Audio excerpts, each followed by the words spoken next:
Hola, bonjour, and hello. Welcome to Tuesday with Lloyds. My name is Enya, Director and Leader of Risk Management Practice at Lloyds US. Launched last September, Tuesday with Lloyds has been the ongoing dialogue between the Lloyds market and our stakeholders in the Americas region. These sessions provide fresh perspectives on the landscape of current and emerging risks, an overview of existing and developing risk transfer solutions at Lloyds, as well as an updates from the Lloyds Future at Lloyds, a multi-year journey towards the most advanced insurance marketplace. Join us today in the special edition is Lloyd's Chairman, Bruce Carnegie-Brown. In today's fireside chat, we'll be asking Bruce his views on systematic risks, our progress on culture, and the future of Lloyd's underwriting room. Moderating today's session is Hank Watkins, Regional Director and President of Lloyds Americas. Before we start, a few housekeeping items. To help us better serve you, we would like to know who you are. Please take a moment and answer the polling question coming up. We strongly encourage you to ask questions throughout the session.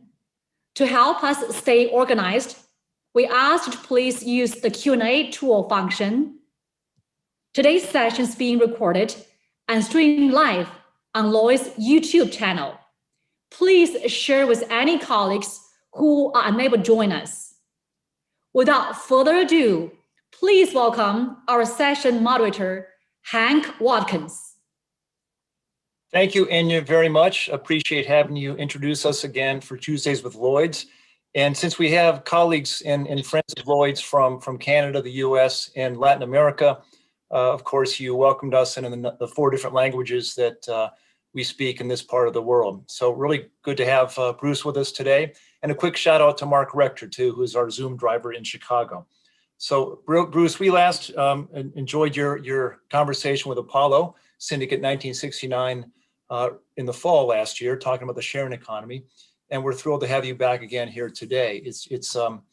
There's a lot that's transpired since then, and we look forward to talking to you about a number of different topics that are impacting Lloyd's and the broader insurance industry going forward as we emerge from the pandemic.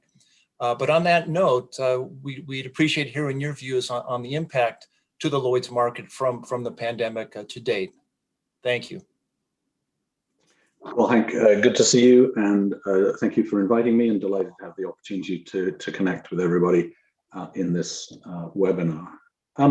I think in terms of the impact on the insurance industry operationally, Lloyd's and the rest of the insurance industry, I think, has responded very well to the COVID-19 epidemic. I think we all moved to remote working reasonably seamlessly. Our emergency protocols and digital trading capabilities at Lloyds have enabled a business to continue to be placed at Lloyds and for claims to continue to be made. So on a specifically operational basis, we've been able to mitigate the impacts of the pandemic really quite successfully, I think. More broadly, of course, the economic impact on our customers has been huge globally. And so unsurprisingly, this has been a very large loss event for our industry and for Lloyds.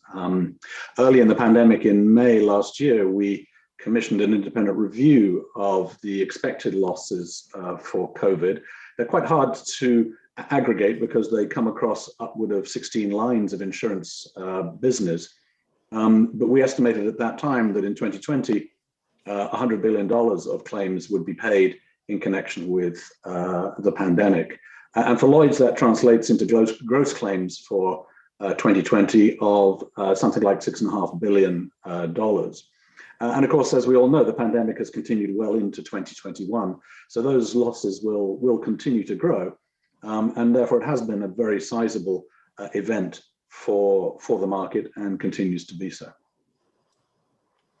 Thank you, Bruce. And you know, Lloyd's has the privilege of sitting at the intersection of a $45 billion reinsurance and insurance marketplace. Of course, that's our share of the overall London marketplace. And you sitting there with your perspective can help us really understand what impacts this is having across the world.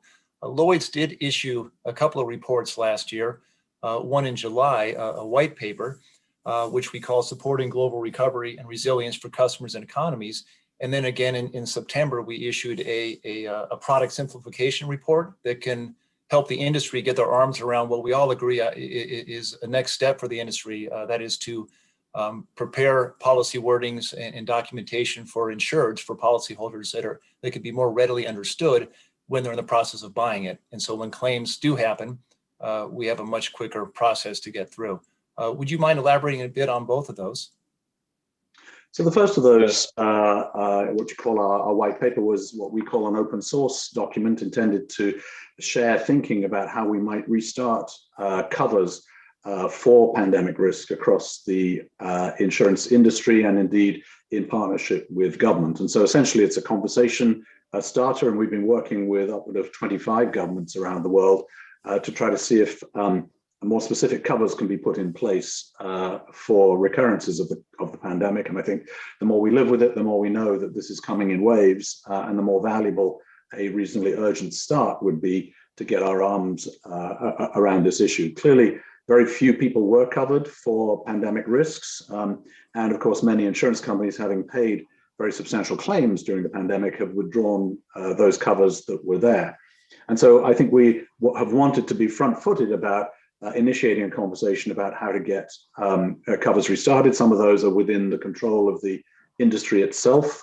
So we have a project called Restart at Lloyds, which is really trying to pilot a non-damage business interruption policy for small and medium-sized enterprises in the UK as a way of providing them with cover against future pandemic events. And the non-damage piece, as you'll recognize, is reasonably important here because most pandemic insurance has been linked to physical damage of premises, which is one of the challenges in having that cover perform for customers. More broadly, we've talked not just about pandemic covers, but also what we've called Black Swan Re, which is trying to think about a broader range of systemic risks that we should be worried about, and trying to get government really to engage in these issues in partnership with the insurance industry so that we're better equipped and more resilient the next time this happens. The October paper on wordings is really a lessons learned for us. There have been some well-publicized challenges around wordings in business interruption insurance policies on both sides of the Atlantic. And my own feeling is that the worst thing that happens in insurance is the uncertainty of whether your policy performs. So either an insurance underwriter has provided cover for risks they don't think that they have been paid to take, or indeed a customer thinks they bought cover for risks that are actually not deemed to be covered. And much of that uncertainty exists in poorly structured wordings. And so A way to address this is to begin to simplify wordings and to look at wordings, not just frankly around pandemic covers, but more broadly across the industry, to try to make sure that we are as clear with our customers about what cover they've bought to reduce this risk of unexpected outcomes, which I think is very damaging to people's confidence in the industry. And as we look across the world, numerous economies have suffered clearly over the years from natural catastrophes. There's been a conversation ongoing about the importance of linking governments and the private insurance industry, and a conversation about how do we, through our data collection over the decades and longer as an industry, help the government with their what we've seen pretty significant war chests to better protect us as citizens across the world from the next systemic risk, whether it be cyber risk, a pandemic, impacts of climate change. There are quite a few out there coming at us. Can you elaborate a bit your experience as we've gone through this last several months of working with governments on this much anticipated public-private partnership, which a lot of us in the industry agree has to happen going forward? Well, Hank, that's a very rich question, which raises a huge number of issues. So let me try and pick those off, and if I miss any of them, feel free to come back. But I mean, the first thing I always say when I'm talking to governments and their agencies is that if the insurance industry isn't engaged, then all of the risks belong to the government. And I think we've largely seen that in the pandemic, that governments have had to intervene in economies around the world to support their citizens and the businesses that operate in their economies. And so I think government should be attracted to a partnership between itself and the insurance industry. I think the second thing I'd say is that I think there are some risks, mostly systemic risks, that are just too big for the insurance industry to handle on its own. And so if you look at it through a different lens, you'd say that the non-life general insurance industry has about $2 trillion of resources available to pay all of its claims globally. And if you look at the most recent IMF report on the pandemic, they argue that governments around the world have invested more than $14 trillion in trying to stabilize their economies, and that's just in 2020 alone. So the scale of this pandemic is beyond the ability of any private sector enterprise to provide mitigation or insurance protection to. And it's sort of unsurprising. If you think about most of the big and complex risks, certainly that we underwrite at Lloyds in the areas of windstorm or flooding or earthquakes, you see that those things are ultimately limited by time and by geography. They happen in a certain place and they last for a certain period of time. The challenge with the pandemic is that we don't know when it began, and it certainly hasn't ended. And of course, it's present everywhere in the world at the same time. And so the scale of this is something extraordinary. But I think there have been good examples of the industry working with governments over the decades to provide protection to specific kinds of risks. In the United States, you have the TRIA program for terrorism. You have the National Flood Insurance Program for flood activity.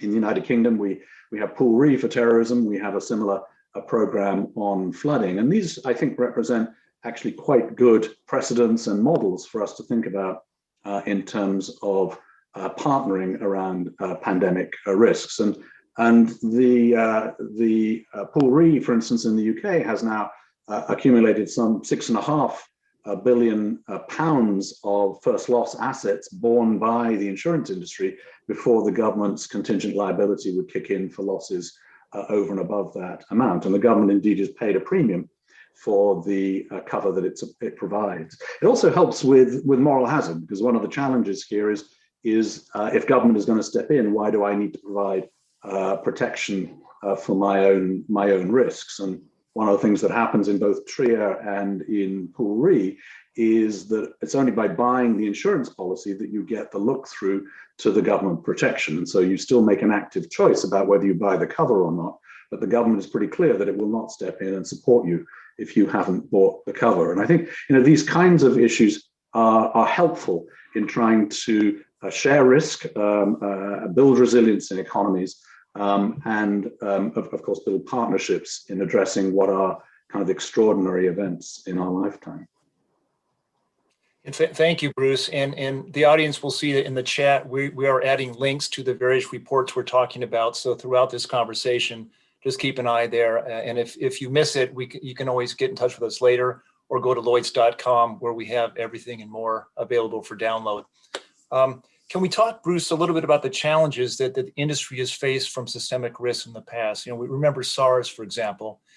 There were some players in our industry who put together risk transfer products for society, for individuals and governments. And companies that were widely marketed, but perhaps not taken up. Do you have a perspective on that from your historical view? Well, SARS is quite a good example in the lead into this pandemic, of course. So as you rightly observe, certainly at Lloyds, post the SARS pandemic, we produced a report in 2008, which has been on our website ever since, talking about the likely risks and impact of the pandemic. And it is particularly prescient. It's still very relevant today, 12 years on. And as you also rightly recall, Lloyds developed product to support that. So pandemic policies to provide protection to individuals and businesses. But very few of them were bought. They were bought by people who felt they were directly exposed to SARS or Ebola being another pandemic event of recent years. But beyond that, they were not bought. And so there are several challenges in this. One is to raise awareness around these kinds of risks. And we work hard at Lloyds to try to produce these kinds of research papers to make people aware of the risks. But we've got some basic human behaviors in here that we need to address. So people clearly tend to focus on risks that are more immediate and more probable than those that are perhaps further out and may have a higher impact, but a lower probability of occurrence. And for most of us, there's a limited amount of money that we have to buy risk protection, whether in insurance form or in any other kind of mitigation. And so we've got to make some choices about where we allocate it. And what's certainly true in human behaviors is that people buy protection for the things most immediately in front of them. And this has been one of the challenges of the pandemic. It's also, I'm sure we'll get on and talk about it, issues of climate change have the same kinds of risk perspectives where it's not an immediate risk to us, so we don't buy the protection. But of course, when it happens, its impact is extraordinary. And so there is a need, and again, I think governments have a role to play here in terms of raising risk awareness, creating products to support mitigation around that, but ultimately creating clearer rules and opportunities for people to begin to incorporate these kinds of risks into their own risk analysis and risk assessments. Yeah, and there again, Bruce, sitting at the intersection of the world's insurance and reinsurance solutions, Lloyd's has the vantage point that many others perhaps don't. So we of course want to share our perspectives globally as often as we can. And as we look again towards our response to the current systemic risk of pandemic and going forward, can you talk a little bit about Futureset?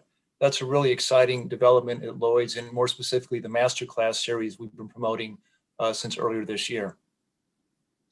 So as you rightly identify, Lloyd's has a kind of convening power as a market to bring various market participants together. And one of the initiatives we launched as part of our response to this pandemic and trying to be front-footed in terms of creating solutions is to invest in a new platform we're calling Futureset, which is really designed to be a center of excellence for systemic risks. So not just around the pandemic, but thinking about issues of cyber risk, for instance, climate risk, and trying to pool knowledge from around the world that will help us all understand these risks better. And then, of course, to bring innovation behind that to try to provide solutions to the risks they present. So Futureset is a good example of an initiative at Lloyd's to try to address the risks that we see developing in the years to come.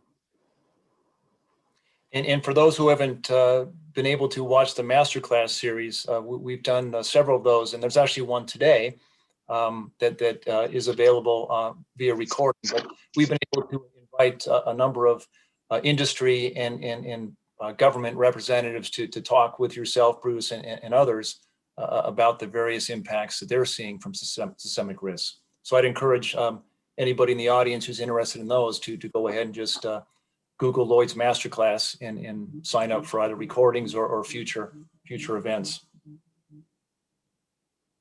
Can we talk a little bit about, we'll get on to ESG, environmental, social, and governance coming up, because that's such a critical underpinning report we issued back in December that covers a lot of these topics. But can we talk a little bit about innovation in the Lloyd's market with respect to the pandemic? Clearly we have the Lloyds Lab. That's our innovation hub. It was established back in 2018. We have some success stories out of that.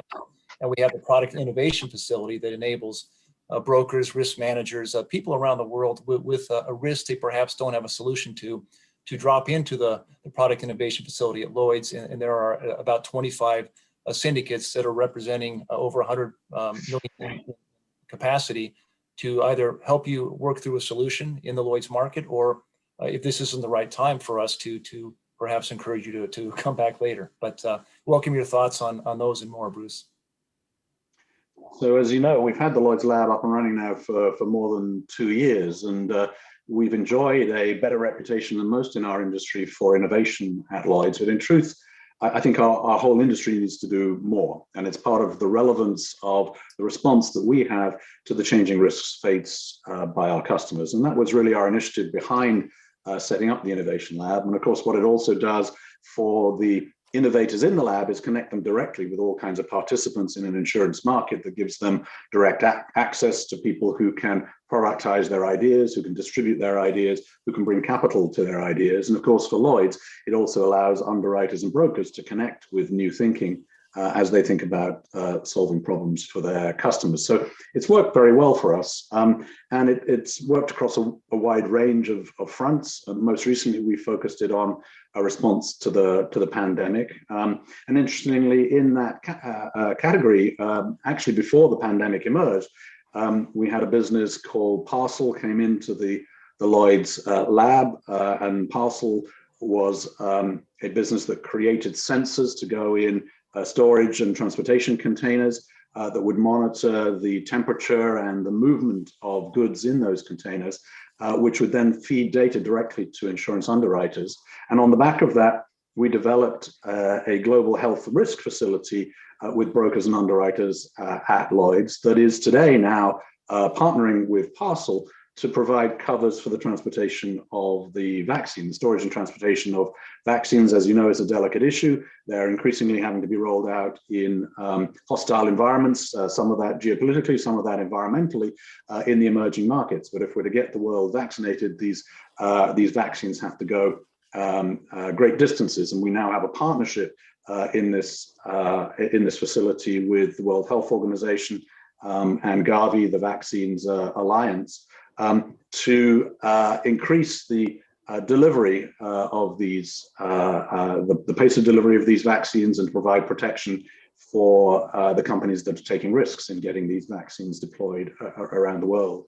And interestingly, we had another unrelated to vaccines product which we announced this morning called Bounce was the Lloyds Lab innovator, and this is about providing parametric insurance for earthquakes in New Zealand. Earthquakes are big insurance risk in New Zealand, and by bringing new technology, which in this case tracks peak ground velocity, for those of you who are interested in the specifics, it translates into a parametric outcome for an insurance claim and aims to put a claim into the bank account of individuals and companies within 5 days of an earthquake happening in New Zealand. So these kinds of examples are innovative. We need to scale them. We need to market them more broadly.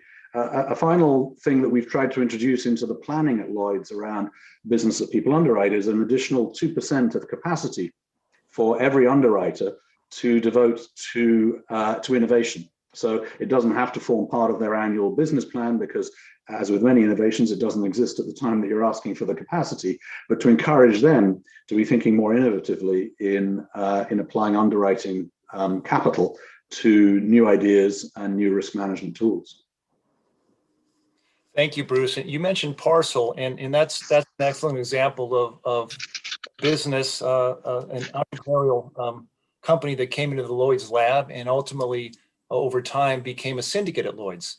And they're backed by a number of syndicates in the market with capacity, but they entered us through that syndicate in a box concept that was a way for interested parties at Lloyd's to bring their capital and their underwriting expertise to us. And rather than the 12 or 18 months it would take traditionally to establish a syndicate at Lloyd's. If in fact we agreed on the way forward, this allows people to come in and within 90 days or so get an answer and get up and running. So that's just another example of how through the future at Lloyd's and other ways we're trying to modernize the market and make it much more efficient, we can encourage new capital to come in and get up and running. And Parcel is interesting as well, because as a lot of us know, when you start distributing vaccines to emerging economies, to less developed nations where it's so desperately needed, it's that last mile between the port and the actual arms that the vaccines go in that can be the most dangerous. And now that there's insurance surrounding that, it would enable a government who probably didn't have resources to begin with to purchase vaccines, if there were a delay in shipment or a loss of shipment of vaccines, to actually have the money available to go back and replace that. So a lot of good has come out of this, and we certainly, through our efforts and the industry's wider efforts, have a lot of work to do to continue to mitigate future impacts that we're seeing. I'd love to get on to the ESG conversation. Clearly, again, that is something that's on the top of everyone's mind that touches our industry and more broadly the world.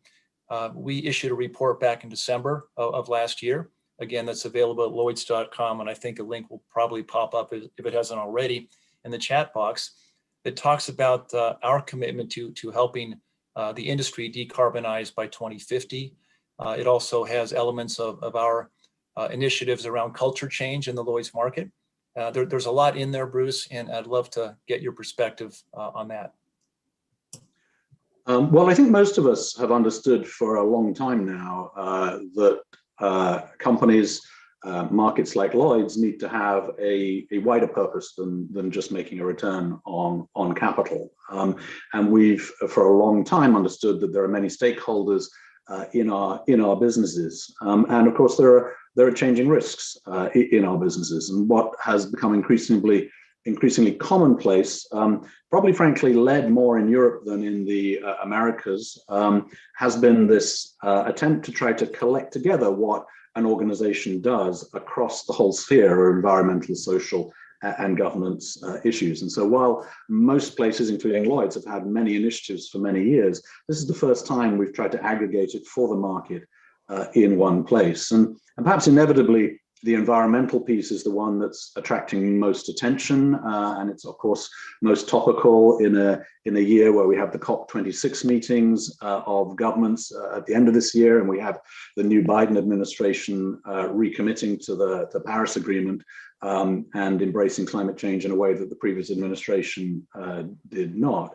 But it also covers other issues, and so at Lloyd's, we have a focus on gender. We've had a focus on gender for a couple of years now. We're behind where we need to be in terms of the equality of opportunity for women across the Lloyd's market. And we've made some progress in some places. I'm delighted that the leadership team in the corporation at the center of Lloyd's is now gender balanced. But we still have a lot more work to do to make sure that there are as many senior women in positions in the marketplace as there are senior men, for instance, and there are still unacceptable behaviors being reported, and this has to change if we want to have an inclusive culture.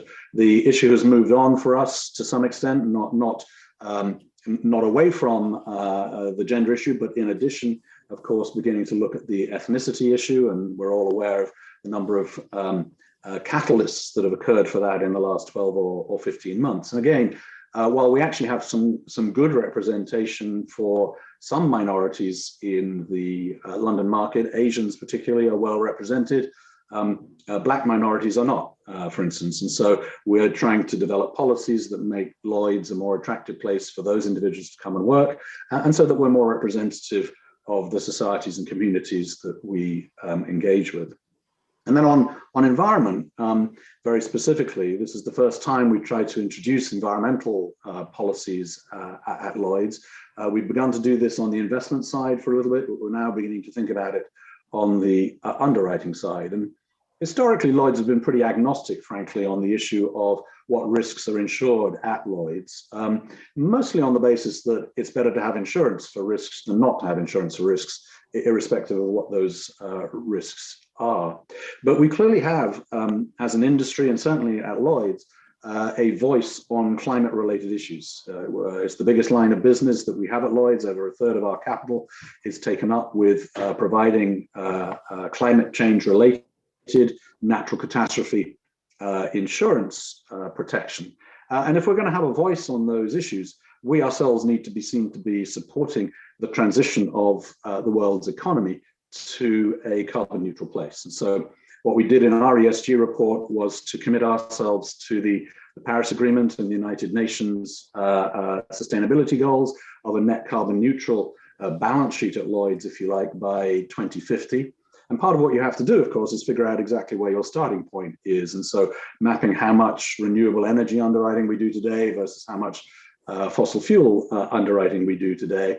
And then increasingly over time, looking at supporting our customers as they transition from fossil fuels and decarbonize their business models. And it's an issue that is going to affect all of us, and it's something that we have to continue to take a lot of feedback on.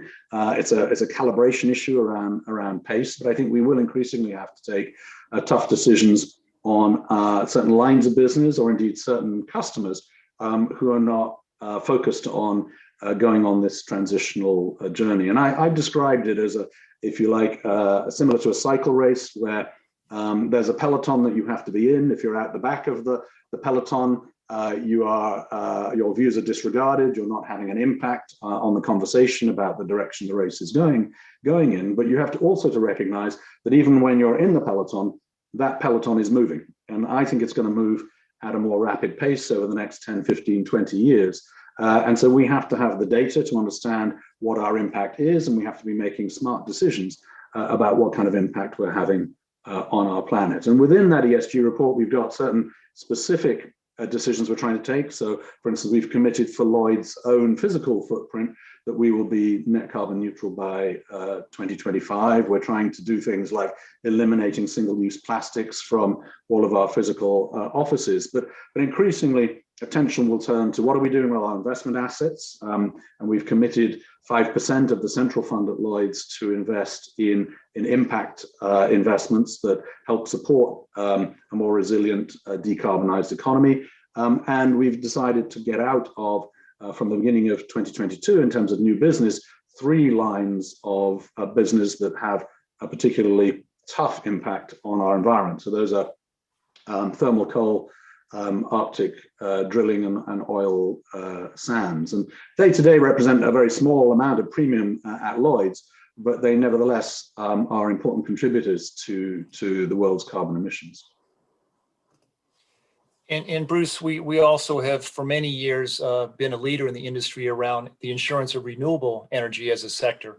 A number of very large cover holders at Lloyd's across North America, for example, have significant capacity at Lloyd's to insure these solar farms, wind farms, et cetera. So that will continue to grow, of course, as we transition away from these carbon producing industries. You said the word central fund, so I just have to real quickly, as I always try to do and my colleagues always try to do, is tell people we're speaking with how important that is. You know, Lloyd's has more than $4 billion set aside in the central fund to pay claims that a syndicate may not do for financial reasons. It's rare that a syndicate will go sideways these days, but in the event that it does happen, it's almost like a state guarantee fund that, as we know, in the E&S sector in the US doesn't exist. It's only for the admitted market. So in addition to the 100 billion plus in capital that Lloyd syndicates hold to pay claims, the corporation which Bruce represents manages over $4 billion in the central fund just for that purpose I described. So a little bit of a deviation there, but that got me going. So thank you for bearing with me. Apologies for the jargon. Yes. So again, ESG, it underpins a lot of what we're doing at Lloyd's. You know, clearly we have the performance initiative we undertook a couple of years ago. Have to make money, have to come in under 100% combined to be relevant going forward. And we're making a lot of progress there. Culture, Bruce talked about briefly. We do have a lot of, we've made a lot of progress in the Lloyd's market, but we continue to, it's a long way to go and are taking steps to get to a better place there. And then the future at Lloyd's, of course, is our wide-ranging multi-year initiative to modernize the marketplace. And over the past year or so, because of the pandemic, it has evolved into perhaps a more focused initiative, adding elements like syndicate in a box, various ways of working that are changing for all of us are coming out of this Future Lloyds initiative, and different countries around the world are seeing it in different ways. But I think everybody views the reopening of the underwriting room on Lime Street on May 17th as a major step forward. Bruce, there was, as you know, a consultation that was undertaken by Lloyds over the past couple of months, inviting people from around the world to weigh in on their views as to how that room might look going forward. It's certainly, what do I know? But I've been in the Lloyds market as a colleague at the corporation and as a broker for a number of years, most of my career. It clearly has changed and will change from a face-to-face environment to all 4 or 5 floors to a combination of that in the virtual underwriting room, which we've built and is now available throughout the UK, but is expanding globally. So pretty exciting times, if you will, for One Lime Street, again, at the center of EC3. What's your perspective on, there's a lot there, I know. I'm pretty excited about how it's going to look. Are you going to be there on May 17th, and what's it going to look like in the coming months? So the significance of May 17 is really the first day that people are allowed freely to move around the UK as lockdown eases. And so it will be the beginning of the return to physical work for many people. In fact, I've been into the building a few times in the last couple of weeks and plan to do a bit more between now and the middle of May. What I think people will observe is 2 things. One, we are committed to reopening the underwriting room. We think it has an incredibly important role to play in the negotiation of particularly complex insurance contracts. And indeed, pre the pandemic, there were 20,000 people coming in and out of the underwriting room in the course of a given week. So the demand will not have gone away just because of the pandemic. What people will also observe pretty soon on return, so some of that is already in place for the 17th of May, is to the point you've already made, Hank, a much greater interface between the physical room and the virtual room. So it will allow people to be in the room physically, but dealing with people remotely. And we think that flexible way of working is part of the future. And indeed, it might be one of the wins from the pandemic in terms of improving the quality of people's lives and reducing their need to be in a physical space and to commute to a physical space 5 days a week. And so we want to embrace that at Lloyds. But actually, the consultation that you referred to is also part of a bigger initiative about repurposing the underwriting room for the future. So, one of the characteristics of the underwriting room is that many underwriters have space in Lloyds and they have space in other places in the City of London. And that makes for quite expensive investment. And what we want to do is to be able to reposition the business, the footprint more flexibly for people to come in, not necessarily to be queuing at boxes, but to be having formal and informal meetings in a different environment. We have a bit of an ambition, for instance, to make ourselves something of a center for the insurtech world, building on some of the positive things that have developed out of the Lloyds Lab that we talked about earlier, and therefore being able, not necessarily on the first 4 floors of the building, which are the trading floors, but elsewhere in the building, to provide space for startups who then get access to the broader marketplace to accelerate this innovation that we're talking about. And crucially, of course, to be making the market more efficient, and of course, in making it more efficient, to be taking cost out of the market. And I think this is a big challenge for our industry. Too much of our customers' premiums are leaked away in the cost structure of the industry, and Lloyds has it as badly as other people in terms of that issue. And so a big part of the ambition is to begin to make our ability to interact with customers, with brokers, much more seamless and to drive cost out. So you referenced the future of Lloyds in addition to the underwriting room. I think there are 4 core initiatives to that. One is around data. Most of us have grown up in the industry with what you might call digital documents, but not real data, real digital data that we can use in our businesses. And I think this is a core fundamental underpinning for the growth of the insurance market in the years to come. The second is our partnership with our delegated authorities to try to create a system that allows them to build contracts online and to have continuous contracts from the market, and much greater interface, therefore, between cover holders and underwriters at Lloyd's. The third is on claims. We have a good reputation for paying our claims, but it still takes the market too long to pay its claims, and it costs too much. The friction costs in paying claims are very high, and so we've got an initiative to try to shorten the time to pay claims dramatically and to eliminate a lot of the friction costs in doing that.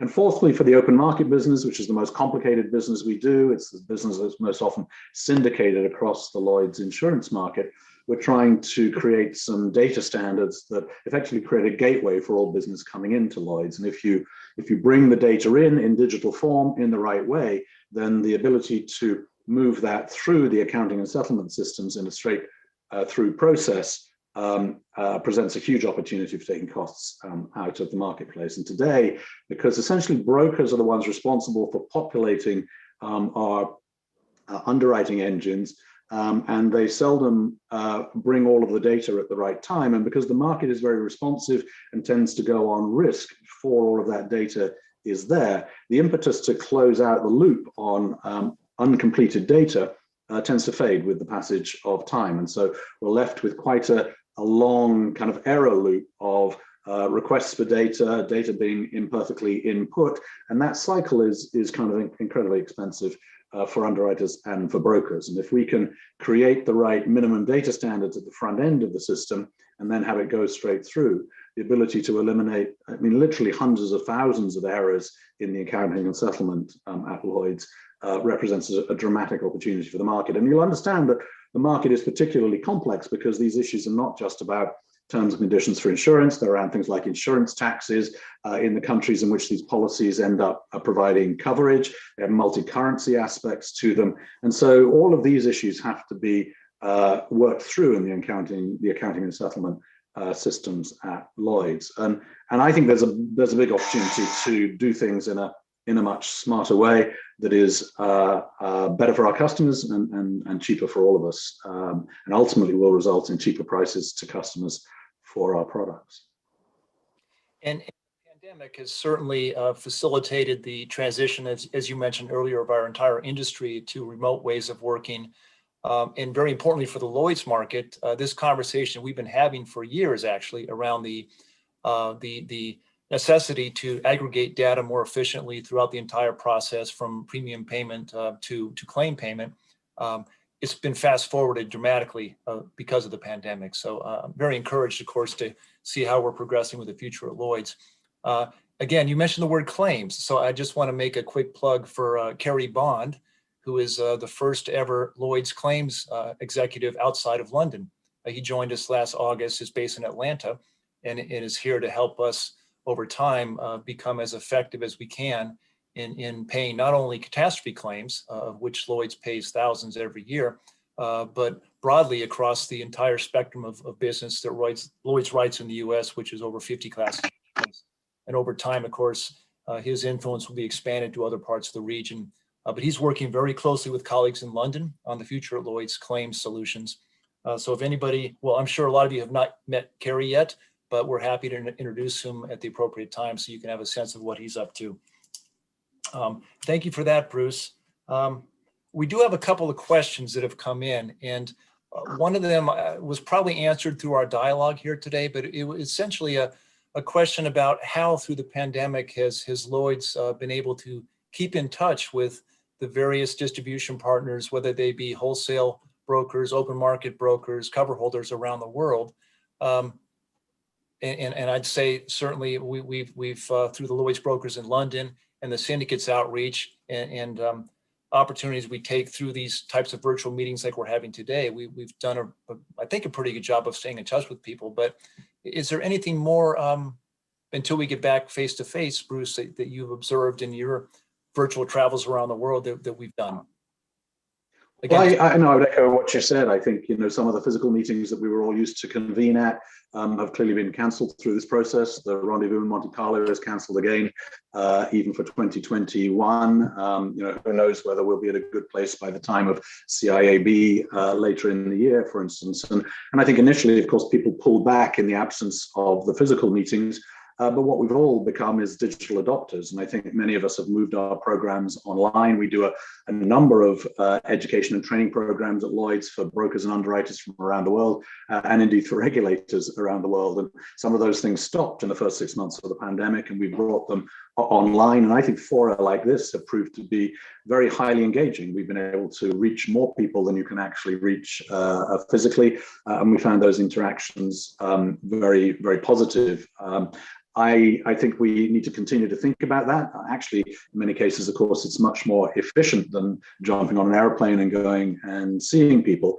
Although I think the social aspects of what we do have also suffered as a result of the two dimensions in which we're all working. So I think we can continue to adopt these ways of working, reach out to different constituencies, different stakeholders that we have around the business, and make sure they feel fully engaged and up to date. And I would certainly encourage anybody who doesn't feel that we've been engaging with them to reach out. Why don't you bully Hank first or Enya, but feel free to bully me as well if you don't feel that we're connecting with you in the right way, because I believe we're very much open for business, and one of the things that's happened through the pandemic and digital adoption is that actually lines of communication have shortened and not lengthened through this process, and I think that can only be a positive thing for the whole industry. Absolutely, Bruce. So hopefully we answered that question appropriately. There's one about cryptocurrency. I remember 7 or 8 years ago, I was speaking to a group of students at Temple University in Philadelphia, and one of them asked me what Lloyd's view was on Bitcoin and how do we plan to ensure that. And I must admit, 8 years ago, it wasn't a topic of a ready conversation in the industry, much less at Lloyd's. But of course, we've evolved over time. We've had some participation in ensuring Bitcoin lockers and other means of storage. But what's your perspective, this question's asking, on the applicability of cryptocurrency for paying premiums in the Lloyd's market as well as claims going forward? Well, let's start with coverage of risk. So we do have syndicates that are looking at providing cover to risks generated in cryptocurrency spaces. I confess, and it may be my age, but I'm a little bit skeptical about Bitcoin and its and other cryptocurrencies. Most importantly, because I think that when you are pricing something, you want that price to be stable. And while we have kind of fluctuating exchange rates between economies, on the whole, you are pretty clear on what price you've paid for a good. And the challenge with things like Bitcoin is that the volatility around the valuation of those currencies is incredibly unstable. And I think that creates some concern in having it be an anchor. I'm slightly concerned, of course, about how much energy it takes to create Bitcoins. And so there's lots you can read up on the computing power that's necessary to create cryptocurrencies and Bitcoins. And these are, I think, actually unhealthy for our climate and environment. And so, we need to think a little bit carefully about rushing into those without exacerbating issues of climate. But we would have to adopt these things if they became more widely adopted. I think that at Lloyd's, what we're doing is looking for guidance from central banks on this issue. And they, for the time being, remain pretty skeptical about their use more broadly. And of course, they have been an incredibly popular tool for people, for instance, asking for ransomware payments in cyber attacks. And so our industry is absolutely dependent on kind of the rule of law and the sanctity of contract in the things that we do. And so a system that supports criminal activity is actually not necessarily a good thing for our industry in extremis. And so, I think there are a number of factors in this issue that we need to be careful about. I certainly don't feel we need to be a leader in this space, but we are certainly looking at the research, trying to understand the issues and making sure that we are back to my peloton analogy, in the peloton as it moves on this.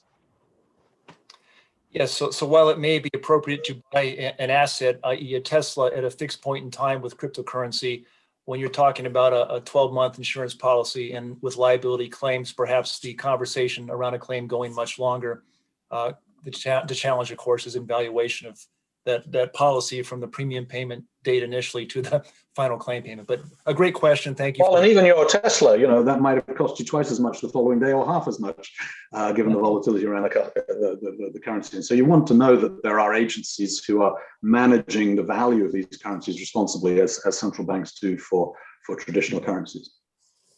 Yeah, absolutely. But thank you for that question and your answer, Bruce. This is, we want to answer all questions. There's one here I should have expected, we would have expected, around the industry's reputation related to the payment of or declination of some claims that around COVID-19, particularly with business interruption. Is there a role for Lloyd's, Bruce, in helping restore the reputation of the industry so that going forward we're viewed again as partners, policyholders around the world? So I think the industry has taken a hit on this issue globally. I think it is a particularly complex issue, but that doesn't really mitigate the challenge posed by our customers. And we touched on it earlier because, as you know, most business interruption insurance is linked to a physical property damage policy. And if there's no property damage, which there never is in the case of a pandemic, the insurance industry has believed that these policies do not operate, but many of the wordings in these policies suggest that they pay out if there's a pandemic. And there are some wordings challenges. We talked about wording simplification earlier, but an example of that would be use of a word like vicinity. Is vicinity around the corner from your shop or business, or is vicinity a whole country? And this has been interpreted in different ways by different courts in the subsequent challenges. My own personal view is that I think some underwriters in our industry drew the line in a very aggressive space to start with, and I think that was probably unhelpful when it came to some of the court challenges, and certainly in the United Kingdom, we've seen quite a lot of the underwriter's positions being overturned by the courts. And it creates frustration for our customers, and it's certainly damaging for our reputation.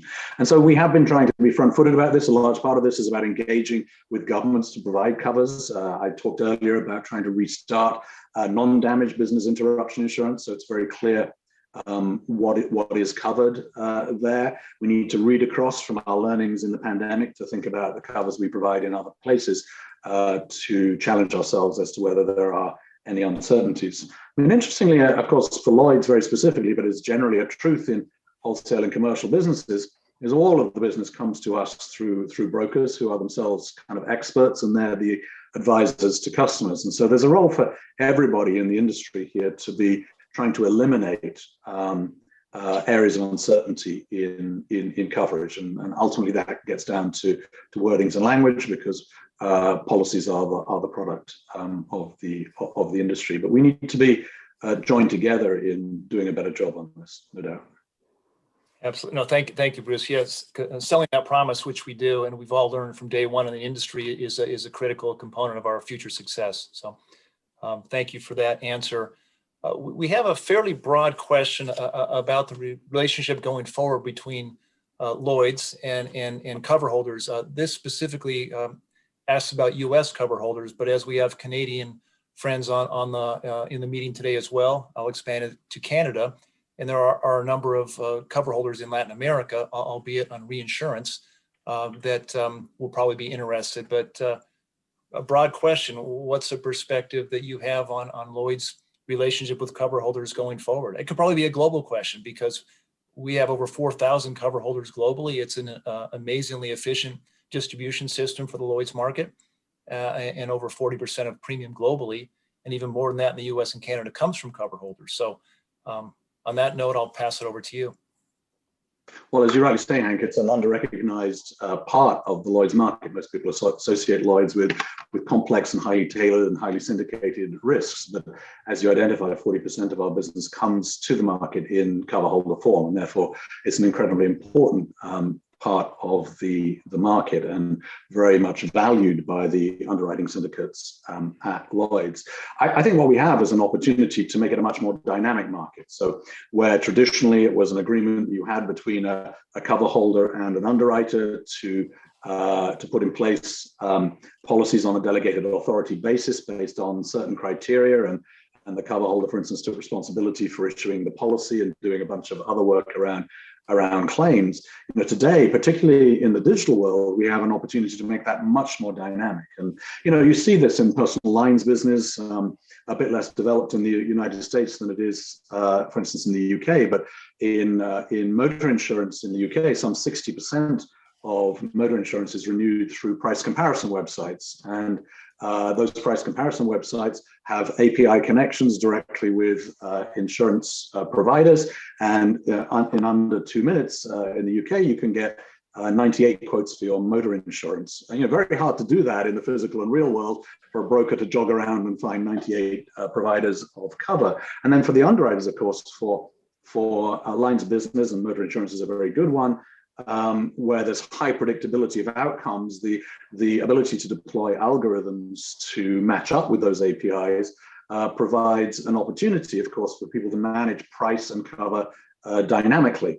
And so to me, that's the next big step for cover holder insurance to take in particular lines of business, is to make sure that the product becomes much more dynamically competitive, frankly, on any day of the week, against other competing products that a cover holder will come up against. And you can only do that if you have real-time information moving digitally between the parties. So I see this as a growing opportunity for Lloyd's over time. We have some questions to ask ourselves, as Hank suggested. With over 4,000 cover holders, I think there's a bit of cannibalization that goes on in some geographies and in some lines of business.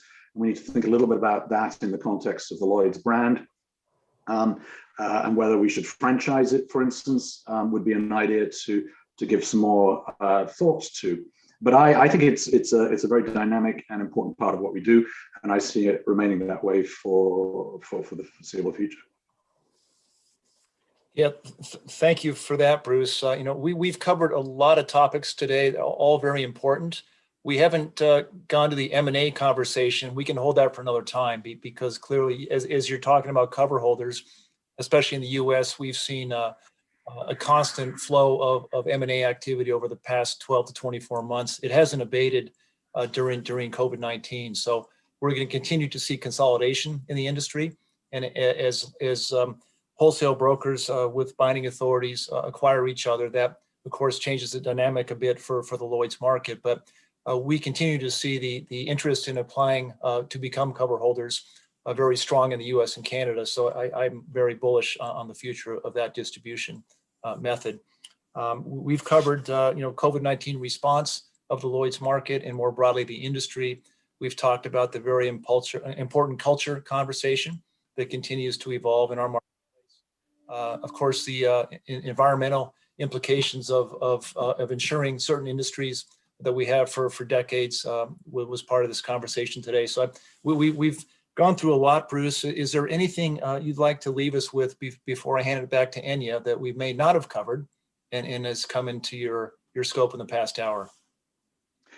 No, I think you've been very thorough in your questioning, Hank, and what you didn't ask me has been asked by members of the audience, and so very much appreciate your questions. I think the feedback loop needs to remain open. We are humble about learning from others and trying to bring best practice to everything that we do. I very much want to leave you with the message that we're open for your business, and we want to work with you, COVID or no COVID. It's really important that our industry continues to serve our customers, and there's a real opportunity to do more and more of that.